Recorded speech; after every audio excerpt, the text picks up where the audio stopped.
nazi, cet activiste libanais qui était employé par le pouvoir.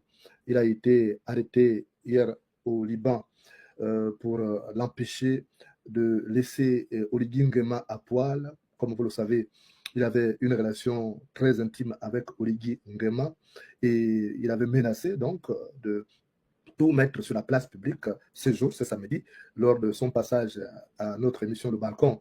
Il avait promis tout déballer et c'est ainsi donc Oligui a pris le taureau par les cornes pour l'arrêter au Liban où il s'était réfugié. Comment cela s'est passé? D'après mes premières informations, les services de renseignement du Gabon ont effectué 3 voyages infructueux là-bas. Premier voyage des Barbouzes qui étaient déterminés à l'assassiner. Deuxième voyage, euh, le patron du service de renseignement de la DGSS, donc David Steve Yalis, qui était parti à bord de l'avion présidentiel pour pouvoir aller appréhender le jeune homme, mais sachant qu'il était sur un territoire étranger, ce n'était pas du tout facile donc de réussir cette mission. Il était rentré encore bredouille et pour maximiser donc leurs chances d'arrêter le jeune homme, ils sont passés par le notaire du président turc, Erdogan, celui qui a pesé de tout son poids auprès du président turc pour que le président turc fasse pression aux autorités afin qu'il arrête donc le jeune homme avant qu'il ne déballe tout ce qu'il avait. Et comment ça s'est passé? Les choses sont simples. Je vous avais prévenu déjà ici. Il y a un acteur qui a joué un rôle très important pour le livrer. C'est un certain Yann Ndon, alias Bandeko en chef. Les services de renseignement du Gabon lui ont envoyé une importante somme d'argent à envoyer à Nazi afin de le localiser.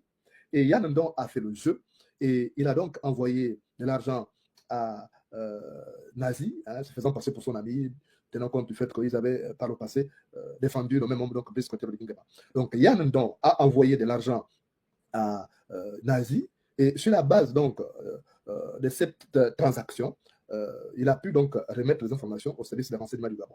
C'est ainsi donc qu'il a été localisé. Dans un premier temps, il était question de l'arrêter en Turquie, parce que jusqu'à avant-hier, Nazi était en Turquie.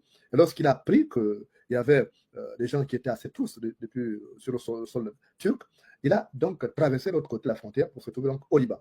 Et là encore, ne pouvant pas aller le capturer comme ça, Brice Koté Nguema et ses amis ont donc mis en place un plan visant donc à faire intervenir les autorités turques.